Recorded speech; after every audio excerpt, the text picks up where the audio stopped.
Good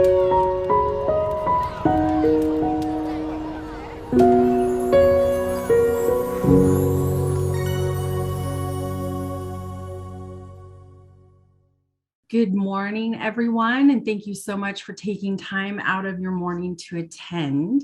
Today, we will have several guest speakers to talk about school therapies, including OT, PT, SLP, and the ABLE program. Before we get started, I have some news to share. Some of you may know this already, some may not. As of the end of September, my lovely co-teacher, Terry Manning, who is with us today, has taken a position in Anchorage School District and has moved south. So from now on, my new co-teacher will be another of my favorite people, Lisa Kozarek. She has taken over Terry's position in the Fairbanks School District, and I will let her introduce herself now. Good morning, everybody. I'm Lisa Kozarek. I am a former special education teacher. I've been in the district for quite a few years. I've taught out of state and in state both. I'm really excited about this fantastic new opportunity, and I'm really looking forward to especially this part of the position of being able to reach out with parents and work with people and really make sure that we're getting the best services that we can out there. Good morning again. Today we're going to be talking about related services and what those are, describing the differences between school-based and private practice, OT, PT, and SLP, and then identify parent resources available through the ABLE program here in Fairbanks. So this might be a little bit different for districts outside of Fairbanks, but they do have similar programs in other districts and how to access them. So for IDEA, which many of you I have a feeling are probably familiar with, the term related services is typically spoken in the same breath as special education. As states respond to the requirements of federal law, many have legislated their own related service requirements, which can include services beyond those specified in IDEA. So the list of related services is usually long, but it is not exhaustive. These are just some of the services that IDEA specifically mentions: the speech language pathology, the OT and PT, interpreting services for people whose English is not their first language. We have medical services for diagnostic and evaluation, some school health services, social work in schools. And one of the big things here in the Fairbanks district is transportation. So if your child does not go to their home school, we do offer transportation to the school that they do go to. So now we're going to watch a quick video on related services, and hopefully if you cannot hear the sound, let me know.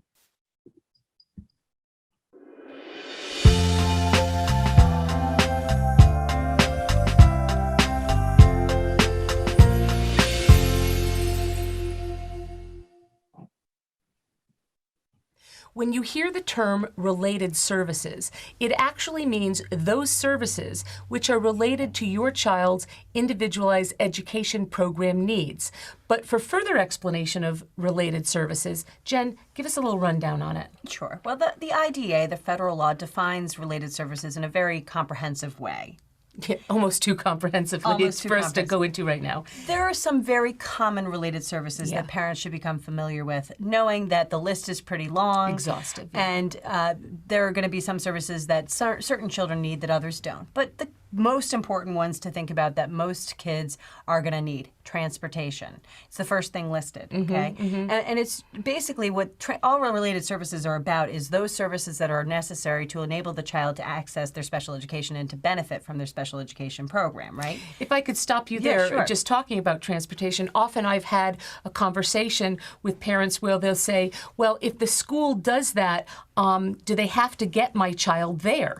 And there's that answer. If the school team has decided that this is the appropriate services, if these are the appropriate services that your child needs, they actually have to get your child there too, which is why transportation is the number one listed related service. Right, and home too, getting them there and home. Right. I can't tell you how many times parents will call me and then I'll find out that the parent has been transporting by themselves. And some parents choose to do that, and that's fine, especially for very young children or for whatever reason it's your comfort level. But if you're doing it because at the end of the meeting they say, well, you're going to have to drive them if you want this program, that is not what the IDA says. Transportation is a related service, and for some children it requires special transportation. So it may mean additional support on a separate bus. It may mean support on the regular bus. It may mean making sure the child has an air-conditioned bus because of some condition of the disability. So transportation is something that has to be specified right in the individualized education program, and you have to discuss whether or not special transportation is required. But other related services that are very common that we see in many, many IEPs, speech and language services, occupational therapy services, physical therapy services, counseling. One thing that I always want to remind families of is that medical diagnosis, not medical treatment, but medical diagnosis is a related service under the IDA. That's important because there are some disabilities that can be ruled out or ruled in by one simple medical test.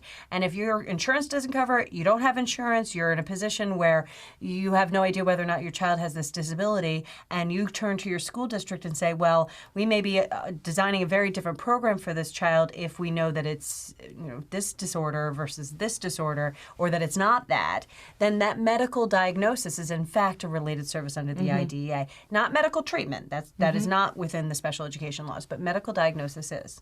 Right. And so, as you said, Jen, the more common ones that most of you are probably familiar with, speech and language, occupational therapy, physical therapy, counseling services, psychological services, maybe the social worker.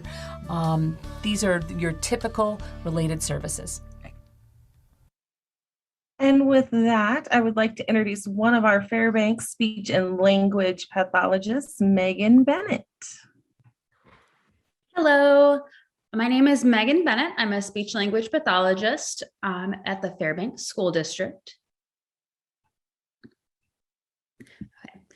So in my little talk today, we are going to cover what is speech and language services. We are going to talk about our process for determining if speech and language services are right for your child. We have many options: response to intervention, screening, and evaluation, and I'll explain and differentiate all of those.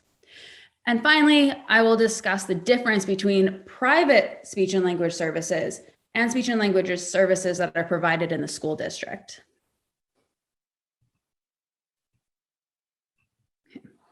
So first, what is speech and language? Speech and language services cover a variety of needs that could be articulation, which is producing speech sounds, could be language skills, which is how students express themselves. That includes grammar and vocabulary. Also, how they understand language. Are they understanding directions? Are they understanding conversation? We also address social skills, how students use language. Do they take conversational turns? Are they able to read the room? Are they able to determine what's appropriate to say and what's not appropriate to say? We also work with individuals who stutter, and we can also work with children who have voice difficulties, whether they're not able to produce adequate breath support for voicing, or they have some sort of vocal pathology that impacts their ability to participate in school. These interventions, they'll either be small group interventions or one-on-one interventions. And we provide that by either taking children out into the speech room and working with them, or we might actually go into the classroom and provide services with the teachers and the paraprofessionals in the child's home classroom. So there's a lot on this slide. So how do we determine if speech and language is appropriate for your child?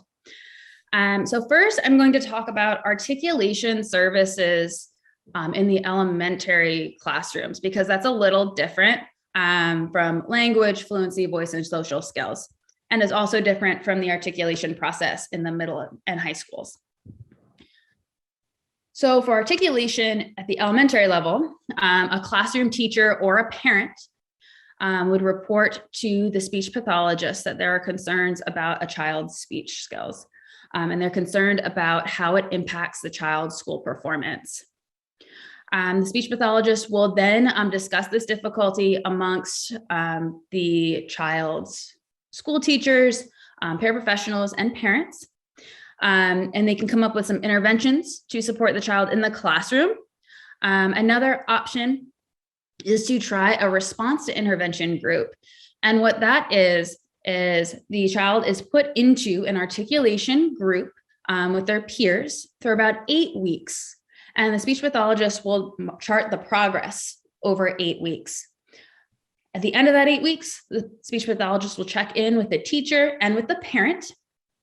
And then they will decide on 3 options. The child can continue for another 8 weeks to see if they respond to intervention. They can discontinue the interventions because the speech sound impairment has been resolved. Or if the child needs more intensive services, they can start the process for a formal speech and language evaluation. The nice thing about response to intervention is that the child doesn't have to go through a full evaluation, which can take some time and time away from classes. They also don't have a diagnosis of a speech and language impairment, so they're not considered a special education because response to intervention is a regular education service. Okay. So now everything else. So for any other speech and language service, at least in the Fairbanks School District, we don't offer that response to intervention program. So we have a couple of options. If a parent or a teacher notices that there is a deficit in any area of speech and language skills, they can refer the child for a optional screening. And with this, the SLP will perform the screening with the consent of the parent to see if a speech or language deficit exists. It's not an evaluation, it's just determining if something exists. After the screening, the speech pathologist will have a meeting with the team members, and they will further discuss what the best option is for the child. Does the child have a speech and language deficit or not? If they do, we can brainstorm interventions in the classroom to help the student, or we can progress to a special education evaluation. If this is the case, we send out a consent for the evaluation. We conduct an in-depth evaluation, which includes a standardized assessment, maybe a speech sample, and also an informal assessment by the teacher to determine if the speech and language skills impact the student's education and their ability to participate in the classroom. If the student scores more than 1.5 standard deviations below the average on the standardized assessment, and there's documentation of educational impact, they will qualify for special education services. Following this, there is another meeting with the parent and the team, and we discuss whether the parent and the child would like to continue with special education services in a more formal manner. Okay. So now differences between private services and school services. So school services are always going to be directed at improving communication as it impacts the child's learning. That's the really important difference. The speech and language deficits must impact academics in order for them to be served in schools. As I had said before, the speech pathologist might pull the student out of a classroom so they can work on the speech and language skills in the speech room. And this can be done one-on-one or in a small group with their peers. The SLP can also go into the classroom and they can work either with the entire class or they might work with a small group and involve the teacher and the paraprofessionals. The time can vary for services, and that is at the discretion of the parent, the SLP, and the team. There's no set time. And the objectives, the location, and the time of these services are always determined by team input. The SLP is not leading the charge there. It's that group collaboration. For private services are prescribed by the child's doctor. So you would go to the physician's office and they would write a prescription for speech therapy, just like they would write a prescription for a medication. services are directed at improving the speech and language disorder, educational impact doesn't matter at the private level. So that's not a factor in considering speech and language services, just the presence of the disorder and the impact of a disorder on the child's overall life is the determining factor. Now, in private services, you usually don't get group services unless it's a support group. So the services are one-on-one. And while the time and intensity varies, these services are traditionally provided one-on-one, once a week, and for 60 minutes. Another major difference between school and private is the amount of collaboration there is with the individuals involved in the child's life. So in the school district, there's a lot of collaboration and strategy and trying out strategies within the classroom by the paraprofessionals and the teachers.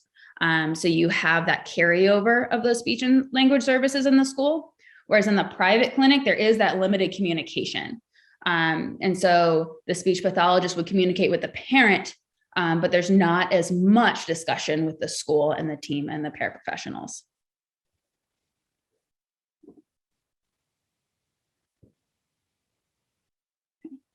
And that's it for speech.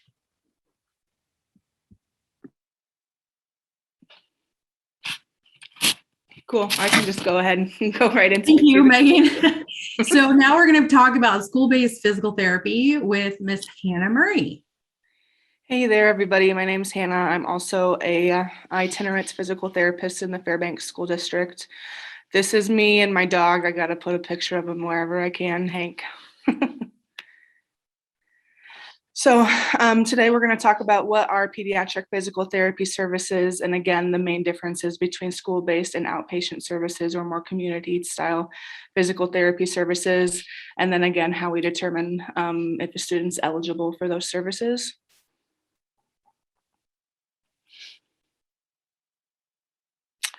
So what are skilled physical therapy services? It's basically the evaluation of physical developmental delay or physical disability, and then coming up with a plan of care that is meaningful and functional to that person or individual.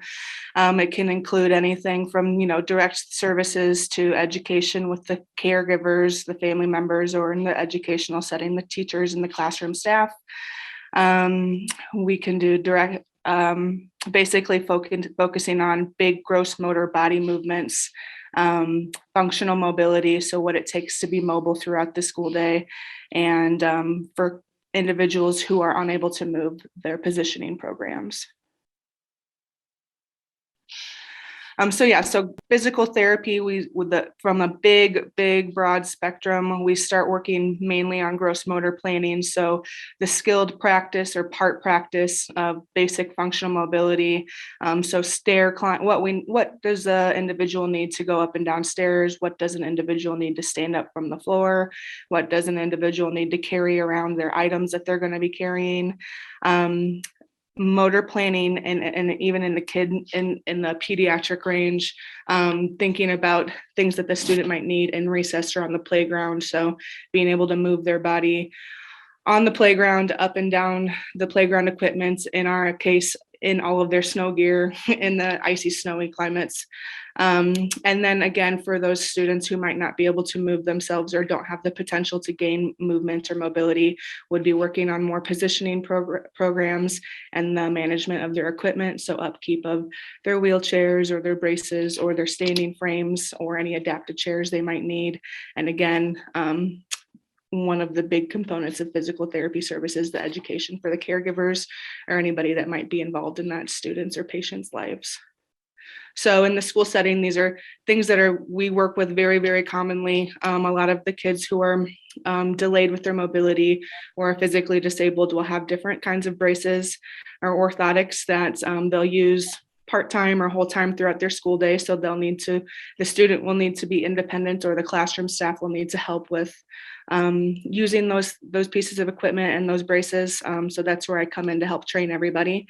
We have lots and lots of different kind of equipment, standing frames. I have a little girl using a walker here, and then we have gait trainers also, in manual wheelchairs and power wheelchairs. So anything you might need in the equipment range or the equipment arena for mobility or positioning. And then the big differences between school services or outpatient therapy. The main difference is in a school setting, the physical disability or the physical delays, of course, need to be affecting the access, safety, or participation within the school environment. So whether we're going to push in or pull out for services, we want to make sure we're working on something that's functional and an educational need while the student's in school, whereas outpatient services can definitely be more broad. They can work on goals affecting the patient's participation or safety or mobility, I guess, more in the community. Homebound physical therapy services would work on positioning and mobility in the home. Hospital physical therapy services are really to help stabilize individuals who are not medically stable. So in the educational system, we're working much more on the educational model. So what does that student need to be successful in their educational environment, in their school curriculum, whether that's special education or gen ed or the different programs amongst special education. Yep.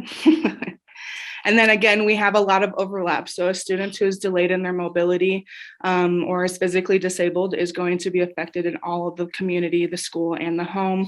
So these circles should really be, overlapped triangle because there's definitely overlap between all three. But for school-based physical therapy services, we're definitely looking at what does that student need to be successful while they're in their school program. So how does the process start? It's usually initiated by, it can be initiated by a teacher or a playground monitor or anybody in the school setting that's noticing that a student's affected by their mobility, whether that's generalized delays and they're avoiding things on the playground, or they're not able to carry their trays. Oh, sorry, I'm reading your message right now. Yes, the process is definitely very similar between PT and OT. So sorry, Monica, we might be repeating the same things here, but it's usually initiated by somebody in the school setting who has concern for the student's safety or mobility and how it's affecting them in their school day. So then they'll initiate a screening process and they'll ask for a screen by the physical therapist. The physical therapist can either go observe them in the classroom, or they might pull them for an individual screen to see if the student's delayed, and if that student's so delayed that we think we should proceed with an eval, and that student they might benefit from more discrete, I guess, physical therapy services, or if we can just have ongoing consultation with that classroom staff and offer some accommodations for that student to see if they can progress, without those pull-out services. And then another way that physical therapy services often happens is for our young kids in the state who are receiving state-funded early intervention. A lot of those students, because they are disabled, when they age out of early intervention services at 3 years old, they'll start to be referred for pre-K. And then we can follow up if we think that those disabilities or delays are going to affect that individual in the school setting also. So once we decide to move forward with the evaluation, there is some eligibility criteria that a student must meet to get those PT services on an IEP. It's typically, again, it's similar to speech. A student's going to score on a standardized assessment, either 2 standard deviations below the norm in one test category, or 1.75 standard deviations below the norm in 2 or more test categories. And again, the specifics to their disability should be affecting either their access, their safety, or their participation while they're in school and in their educational program. And then again, what we would develop, there's a couple different ways how a kid could get PT services and accommodations, but the most typical way is through an IEP, in which case there could be all of the related services and special education services, or just a few, depending on what those students' needs are. But we would move forward with coming up with time frame or goals that we would like to see that student meet so that they can progress with their safety and independence in school, and how much time we think we're going to need of either pull out or push in therapy services in the classroom. And again, this is how I just described it is very pertinent to the eligibility for IEP, in which multiple special education services and related services can be included in that, as well as accommodations in the classrooms and accommodations for their state testing. Another route we could go is a 504 plan. And these are for individuals who don't necessarily need that specialized instruction or pull out therapy services to be successful in their educational program. They just might need specific accommodations, like specific equipment or specific bathrooming schedule, something that's just accommodated, that's not typical for the rest of the peers of that age population. Just some accommodations that need to be put in place in that school building, and not necessarily needing that direct instruction from a special education teacher or a related service provider. Thank you so much, Hannah. Mm-hmm.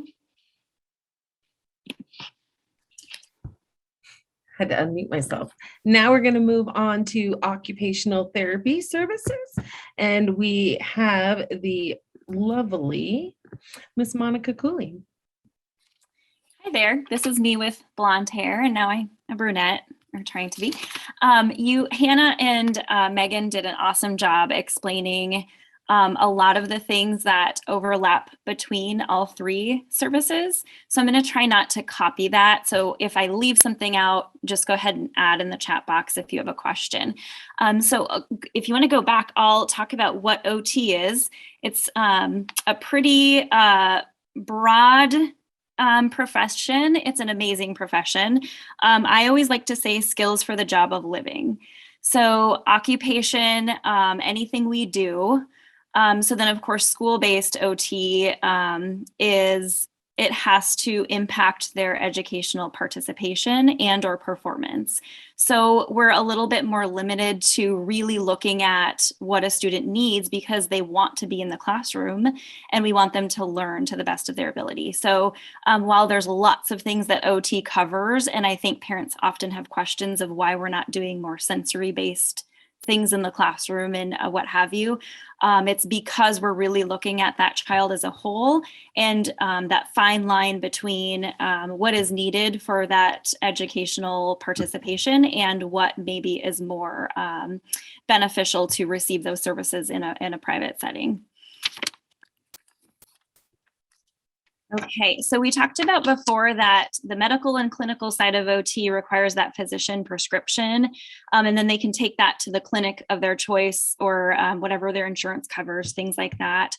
That in the medical setting, it assesses disease or disability and a rehab potential. So it just looks at, here's your diagnosis or your disability, and how much better can you get to live your life. And those therapists work with the clients individually often, and they use the clinic and they use the setting that they have, that typically the parents are bringing the children there, and it's a sensory setup room or a pediatric clinic, things like that. When we look at school function, we have to work with our team, and we have to have that team decision based upon our evaluations, but also the impact on school function. So I have retested kids after they've been in special education. They still score what we would consider low, but they're doing great in school. And so our team has decided we don't need necessarily to have OT on the IEP, but we can consult with the teachers and provide some strategies so that they don't miss class, things like that. So it's often parents sometimes are upset initially without that understanding that we want the best for your child, but they're doing really well with these things in the class. Maybe they're not good test takers, all of those things. It's a team decision. And then in the school, we assess their disability and abilities to access and participate in the school setting. So they still might have a diagnosis, but sometimes our kiddos with, for example, cerebral palsy or spina bifida don't need OT because they're performing well in the school. And then our OTs work with students in school environments, and that could include our therapy room or the classroom or the gym or the playground or other school areas. So we kind of decide as a team what's better there too.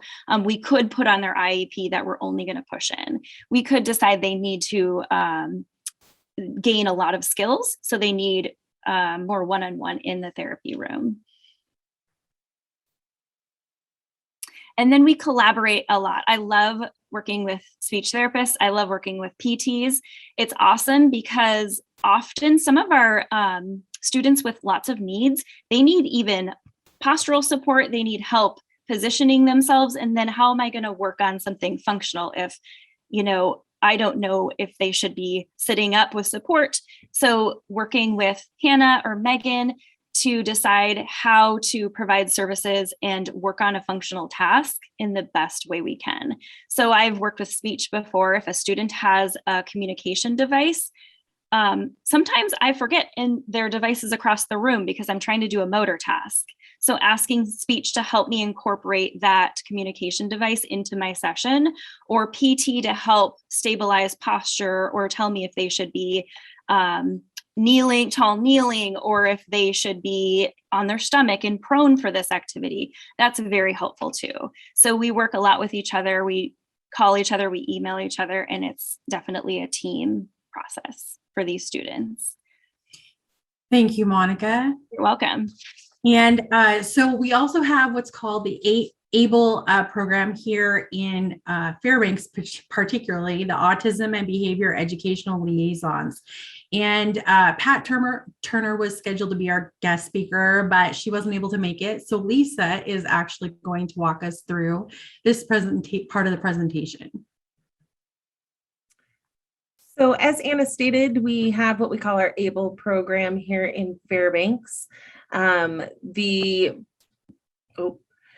So the mission for these guys is empowering others with knowledge and struggle and strategies to meet the behavioral needs of students in the Fairbanks North Star Borough School District.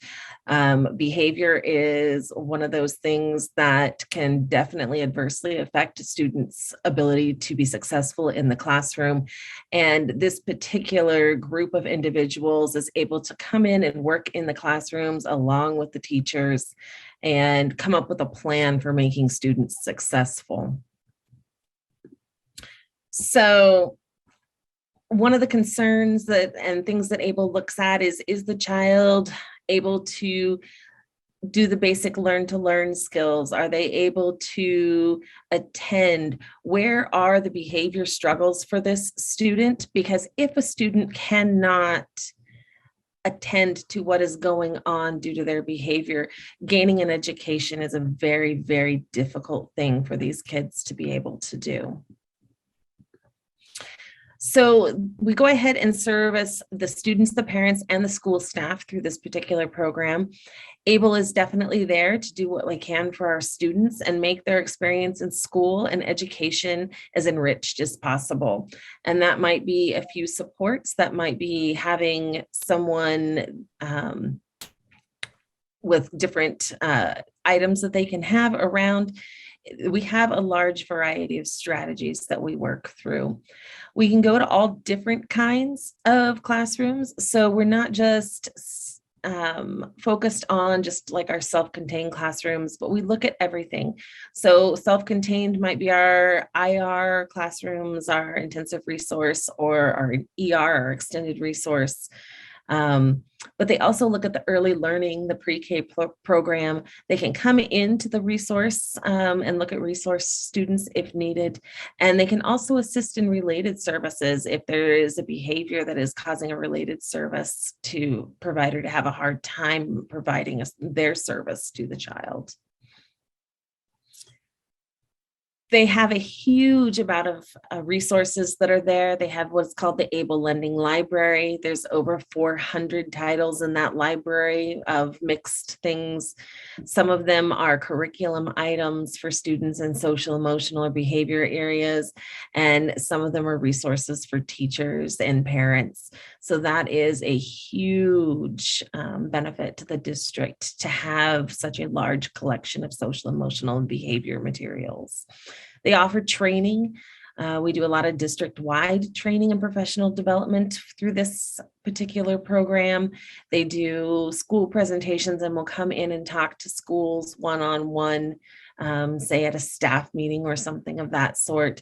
They go into classrooms and coach and model how behavior services can be delivered for a student to be successful.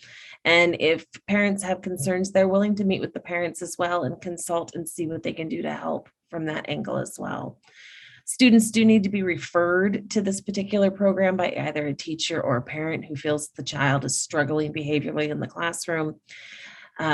They can sit and help review any current plans that are going on, if there's anything in the IEP that needs to be helped, or if they have a behavior intervention program, ABLE can sit down and make sure that help the team decide if that's the best course of action, and develop a plan if needed that's above and beyond what's already there, or help go ahead and add to a plan that's already in place.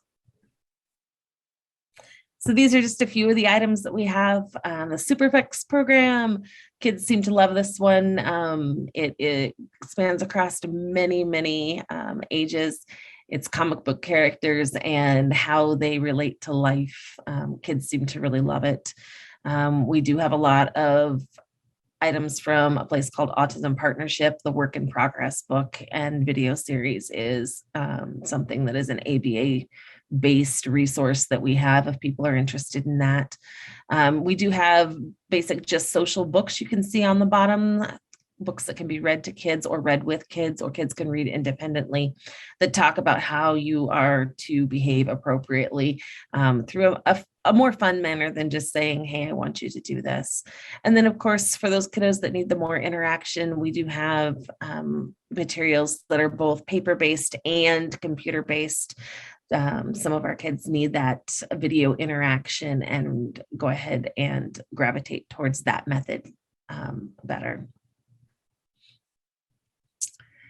So we work really hard on the fact that your words matter. What you say to these kids is important. And these are just some examples of ways that we have worked with schools or classrooms in the past for certain kids.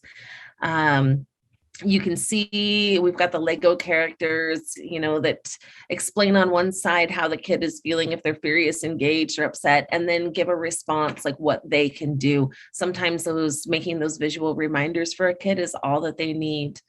We have our kids on the bottom that are a little bit more maybe have a harder time expressing what's going on. And maybe for those kiddos, they need to go ahead and be able to have an actual tactile to have in their hand. So it gives them their options that are kind of there on the bottom, and the kid can pull off that option and put it in place. Some kids respond to that really well. And then you can see as the teachers, there are things that we, I think as educators all the time need to remind ourselves on that left-hand side is just how we can say things that will not trigger a child. And I know I myself have a few things posted like that around, just as a daily reminder of how it comes across and how the kids interpret it, because some of our kids are very literal, and you really need to choose your words quite wisely when you're talking to them. Thank you, Lisa. And as a special thing to happen, I'm going to turn it over to Terry for the end. So thank you, Anna. I just wanted to say it's been a real pleasure to work on the Parent Learning Hour with Anna and Stone Soup Group. And I'm looking forward to seeing how Anna and Lisa are going to grow the project and be able to provide supports to families. And I wanted to thank Hannah, Monica, and Megan for agreeing to do this project with us. And this is the second year for Hannah. And it has made such a difference to be able to get this information out, even if it's not happening right now. This is recorded, it's on a website that parents can go back and look at. So we definitely appreciate all that you've done to be able to support families also.